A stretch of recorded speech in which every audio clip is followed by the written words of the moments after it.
Hello जी, अस्सलाम वालेकुम। मेरा नाम है सुभान महमूद और आज हम जिस टॉपिक के बारे में पढ़ने जा रहे हैं वो है मोंटेगो चेम्सफोर्ड रिफॉर्म्स। अच्छा जी, ये 1919 में आई हैं। इससे पिछले रिफॉर्म्स थी 1909 में और वो थी मिंटो मार्ले रिफॉर्म्स। अच्छा जी, मिंटो मार्ले रिफॉर्म्स कह लें कि कोई इतनी ज़्यादा बेहतर नहीं थी। उसके अंदर उसने आपको सिर्फ इतने सी ताकत दी थी कि आप क्वेश्चन रेज कर सकते हैं, ठीक है। और प्रोविंसेस जो है वो ऐसे सब्जेक्ट्स प्रोविंसेस को दिए होते हैं जिन पे वो आप कानून बना सकते हैं, जो कि इतने इंपॉर्टेंट नहीं थे। अब उसके बाद से काफ़ी चीज़ें बदल चुकी थी। मुस्लिम्स और हिंदू इकट्ठे बैठ चुके थे। लखनऊ पैक्ट हो चुका हुआ था। सो अब ब्रिटिश के ऊपर काफ़ी ज़्यादा प्रेशर था, ठीक है। क्योंकि इधर खाना जंगी भी छिड़ सकती थी मुल्क में, पूरे जो बड़े शरीर में अनारकी फैल सकती थी बहुत बुरी किस्म की। और दूसरा ये कि आपको पता है वर्ल्ड वॉर भी आ रही थी आगे, और वर्ल्ड वॉर चल भी रही थी। तो इसके पेश नज़र ब्रिटिश जो है वो इधर सबको ठंडा रखना चाहता था। तो उसने बड़ी अच्छी रिफॉर्म्स दी। अब बड़ी अच्छी से मतलब वाकई अच्छी रिफॉर्म थी कि जिसके अंदर आपको उसने गवर्नमेंट में बहुत ज़्यादा इंक्लूड कर लिया। सो अब ये क्या इसने रिफॉर्म्स में क्या क्या दिए हैं ये देख लेते हैं। सो इस 1919 की रिफॉर्म्स में सबसे पहले जी सेपरेट इलेक्टोरेट तो पहले सिर्फ मुसलमानों को दिया हुआ था। लेकिन उसके बाद क्या जी सिख कम्युनिटी ने भी कहा भी हमें भी मिलना चाहिए, ये मुसलमान को आसमान से उतरे। फिर उसकी क्रिश्चियन कम्युनिटी ने भी, तो सबको उन्होंने सारी जो कम्युनिटीज़ थी, माइनॉरिटीज़ थी, उन सबको उन्होंने सेपरेट इलेक्टोरेट ग्रांट कर दिया। फिर जी बाय कैमरल लेजिस्लेचर इन्होंने इंट्रोड्यूस करवाया कि जैसे कि टू हाउसेज होते हैं, एक होता है सेनेट और एक होता है अपर हाउस और एक होता है लोअर हाउस। तो इन्होंने दो हाउसेज वाला सिस्टम जो है वो इंट्रोड्यूस करवाया। बाय कैमरल का मतलब होता है जिसके दो चैम्बर्स हो, ठीक है। सो अब ये है कि कोई भी रूल अगर पास होना है तो वो दो हाउसेज से गुजर कर फिर पास होगा। अब आप ये देख रहे हैं कि ब्रिटिश किस तरह आपको स्टेप बाय स्टेप आगे लेकर जा रहा है, ठीक है। पहले उसने आपको सिर्फ सेंट्रल लेजिस्लेचर एक दिया था जिसके अंदर सारे कानून वगैरह बनते थे। अब उसने आपको पूरा बाय कैमरल एक तरीका दिया जिसके अंदर पहले एक उससे पास होगा रूल, फिर उसके बाद वो अपर हाउस में जाएगा, फिर उससे पास होगा और फिर वो फाइनली कह लें वो एक रूल पास है। System of dyarchy. अच्छा, अब ये याद, एक तो डायरकी क्या होती है ये भी समझ लेते हैं, और दूसरा ये बात याद रखिएगा ये प्रोविंशियल लेवल पर डायरकी इंट्रोड्यूस करवाई। इसका डायरकी का मतलब होता है डबल गवर्नमेंट, ठीक है। डबल गवर्नमेंट कैसे? अब हुआ क्या था कि बड़ा मसला ये आता था, ये सबसे पहले इसकी थोड़ा सा बैकग्राउंड समझ लेते हैं कि 1919 1909 में भी और उसके बाद भी सबसे बड़ा मसला ये आता था कि ठीक है, क्योंकि ये प्रोविंसेस के पास पावर थी कि वो अपने कानून खुद बना सकते हैं। सो अब होता ये था कि जी लेट अस सपोज अगर प्रोविंस कोई कानून बना देता है और सेंटर कोई फेडरल जिसको आप बोलते हैं सेंटर कोई कानून बना देता है, तो किसका कानून मानेंगे? प्रोविंस का कानून मांगे। एक ही सब्जेक्ट के ऊपर बात करो कि जैसे कोई हेल्थ के ऊपर प्रोविंस भी एक कानून बना देता है और सेंट्रल भी एक कानून बना देता है। अब ये बड़ा मसला चलता रहता था कि जी कानून किसका माना जाएगा और किसकी कह लें बालादस्ती होगी या किसका कलअदम होगा कानून। तो ये मसले को हल करने के लिए उन्होंने प्रोविंशियल लेवल पे डायरकी ऑफ सिस्टम का इंट्रोड्यूस करवा दिया।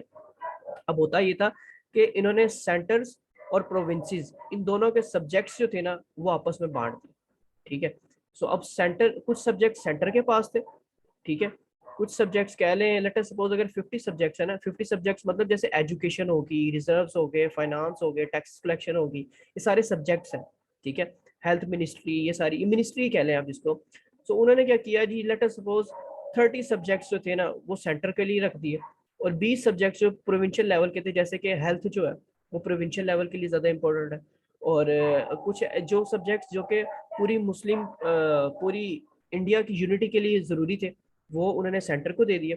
और कुछ ऐसे सब्जेक्ट्स जो कि प्रोविंशियल लेवल पे ज़रूरी थे जैसे कि हेल्थ हो गया, टैक्स कलेक्शन हो गया और डिफेंस तो सेंट्रल के लिए इंपॉर्टेंट होगा ना, क्योंकि वो यूनिट पूरे इंडिया की यूनिटी के लिए ज़रूरी है। जिसपे कह लें आप एक डिसीजन पे चल सकते हैं ना वो उन्होंने सेंटर को दे दिया।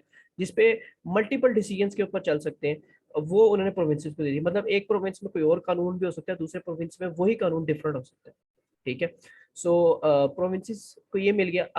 अब इसमें डायरकी किस तरह कि इसके अंदर भी दो कौंसल्स बना दिए गए। एक था एग्जीक्यूटिव काउंसिल और एक था कौंसल जिसके अंदर इंडियन मेंबर्स हुआ करते थे, ठीक है।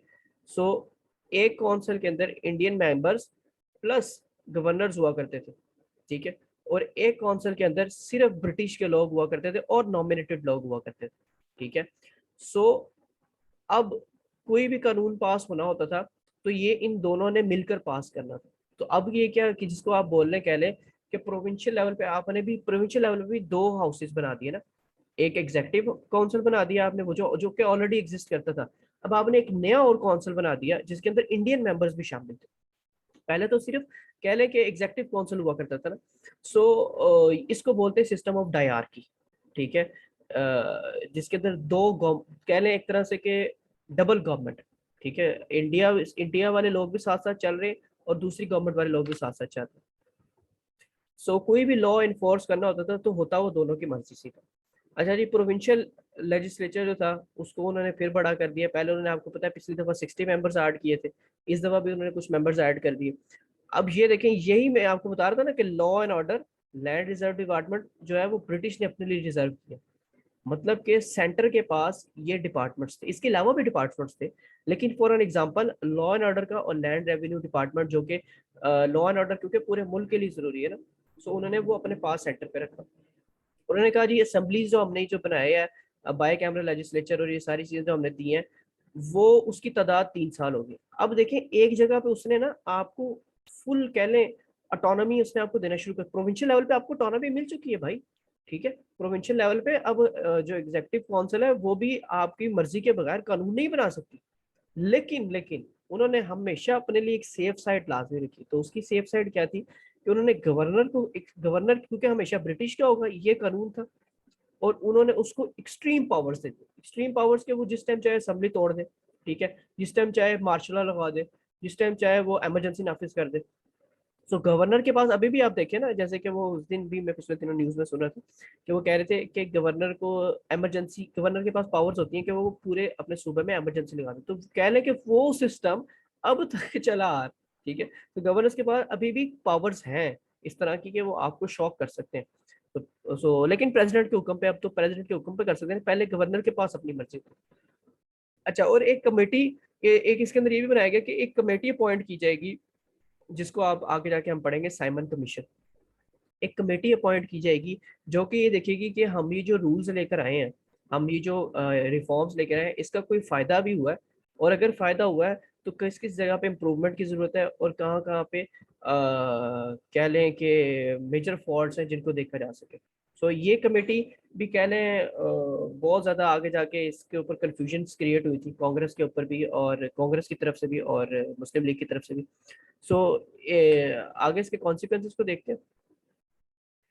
ब्रिटिश का कह लें कि मकसद ये था कि वो इंडियन पॉलिटिशियंस को ट्रेन करे। ये तो पहले भी पिछले लेक्चर में बात हो चुकी है कि ब्रिटिश हमेशा यही चाहता था कि वो आपको ट्रेन करे, और वो आपको कह लें उसने आपकी 30-35 साल जो है ना, वो आपको सिर्फ कैसे मुल्क चलाना है उसको एजुकेशन दिया आप, ठीक है। उसने आपको डायरेक्ट मुल्क नहीं दिया। उसने आपको पार्लियामेंट्री सिस्टम के लिए तैयार करना शुरू कर दिया, और मेन पावर्स कह लें ब्रिटिश ने अभी भी अपने हाथ में रखी थी। इतना ज्यादा फायदा नहीं हुआ, लेकिन हाँ, उसने आपको प्रोविंशियल लेवल पे ऑटोनॉमी दे दी।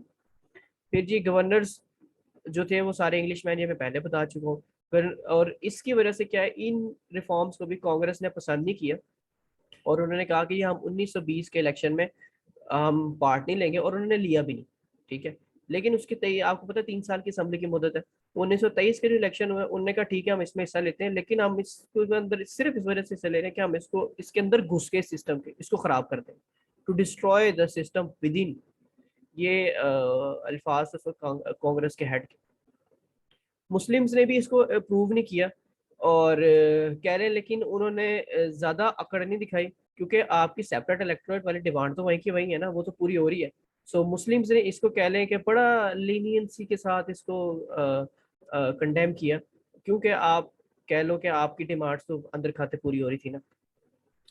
इसके बाद क्या हुआ, इसके लिए आपको मेरी नेक्स्ट वीडियो देखनी पड़ेगी, क्योंकि इस पूरे रिफॉर्म्स पे, और आपको पता है कांग्रेस इस वक्त बहुत गुस्से में है, और उसने इलेक्शन में भी हिस्सा नहीं लिया, और 1923 में उसने कहा कि मैं इलेक्शन में सिर्फ इस वजह से हिस्सा ले रहे हैं कि हम इसको खराब कर सकें, इसको सिस्टम को। तो इस सब के आगे कॉन्सिक्वेंसेस क्या हुए वो इंशाल्लाह हम नेक्स्ट वीडियो में देखेंगे।